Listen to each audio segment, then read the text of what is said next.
Oregon's U.S. Representative, Val Hoyle, is running for another term in Congress. According to news sources, she may be under federal investigation for corruption.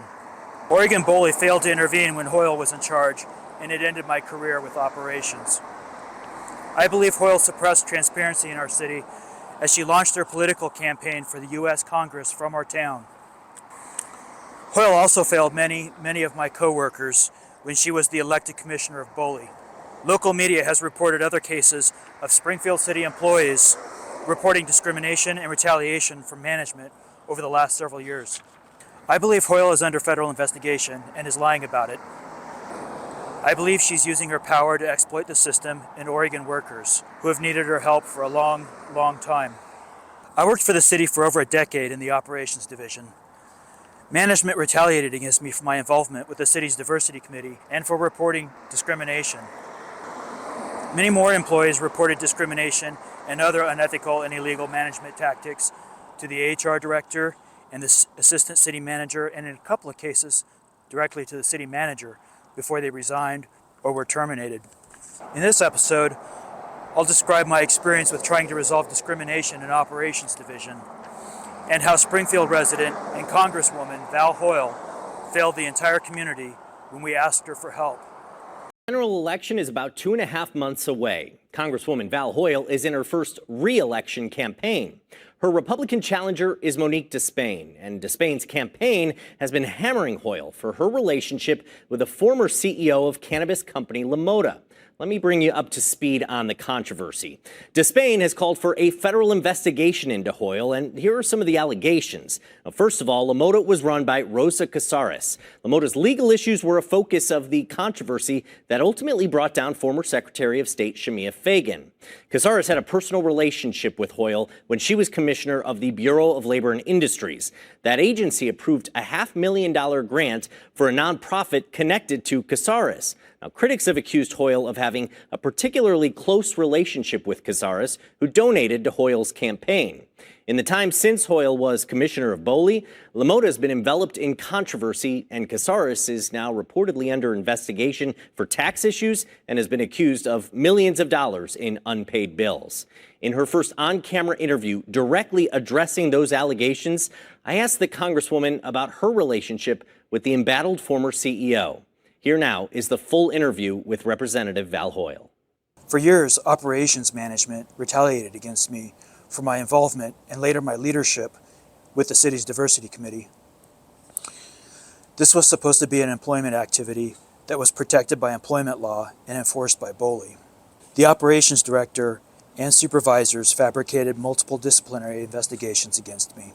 Some of these falsified documents were removed from my employee file after I reported it to the HR director, the city attorney, and the previous city manager in 2018. They all knew about the unethical and illegal management tactics that were used by operations management. Previous to my complaint, a Springfield Police Internal Affairs detective also reported discrimination and illegal retaliation to BOLI.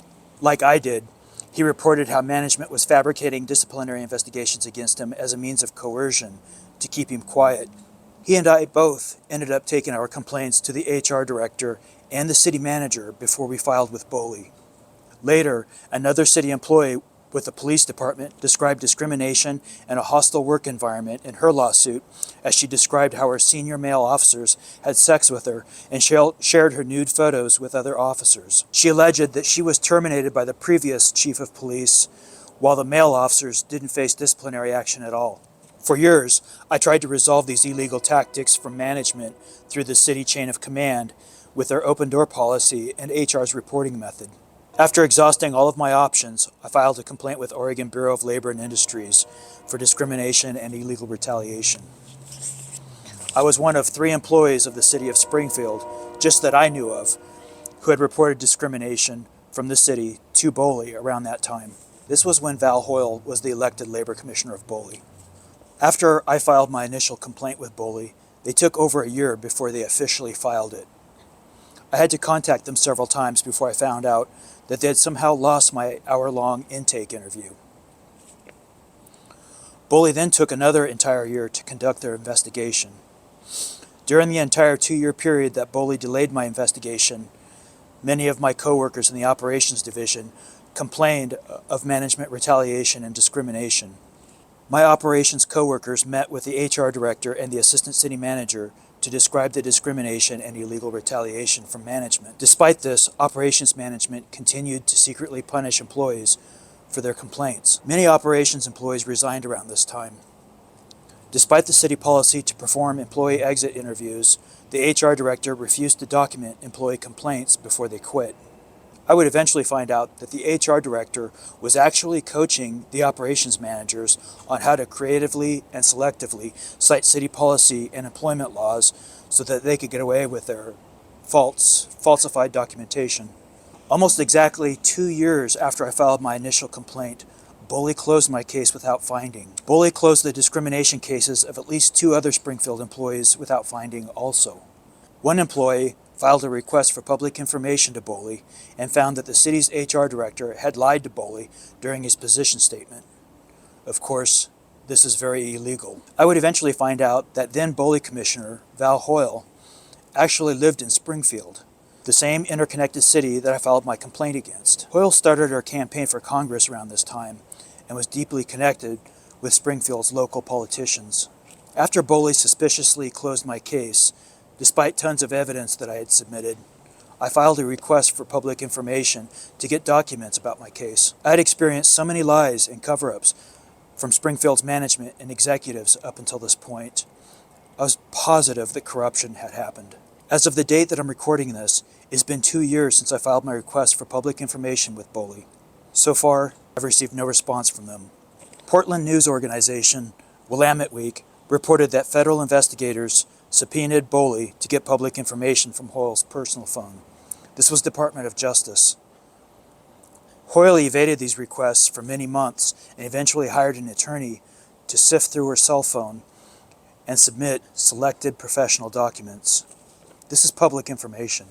Willamette Week then reported that Hoyle was potentially under investigation by the Department of Justice for her alleged corruption. By this point, Hoyle had already been elected to Congress and had left BOLI. I eventually read news about Hoyle's alleged special favors for the LaMotta Cannabis Corporation in exchange for related campaign donations. I couldn't help but wonder if Springfield politicians or executives had a conflict of interest and had donated to Hoyle's campaign or supported her campaign in other ways while my discrimination complaints against the city were supposed to be investigated. Like with LaMotta, I suspect Hoyle used her political influence to create an illegitimate apprenticeship program in the Springfield Operations Division in return for her campaign support, possibly by a member of the city council or the mayor.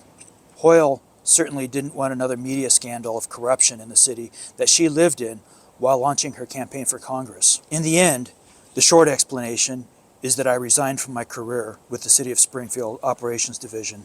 Like many of my coworkers, I was forced out. The HR director was complicit. The city's diversity committee dissolved after the city managers and the HR director forced the resignation or termination of most of the committee leaders. Springfield's mayor and city councilors are responsible for making sure that the city manager and the city attorney are on the up and up. All of the city councilors, including the mayor, know about the discrimination and retaliation complaints from multiple city employees against management. Over the years, multiple lawsuits and news stories expose this problem. Systemic racism and corruption will continue to persist in Springfield and communities all over the world until citizens demand transparency and accountability from our governments. This is just the tip of the iceberg. There is much, much more to my story. Please subscribe and share this with others. Please stay tuned for updates as I develop more episodes and share them on my channel. Thank you for listening.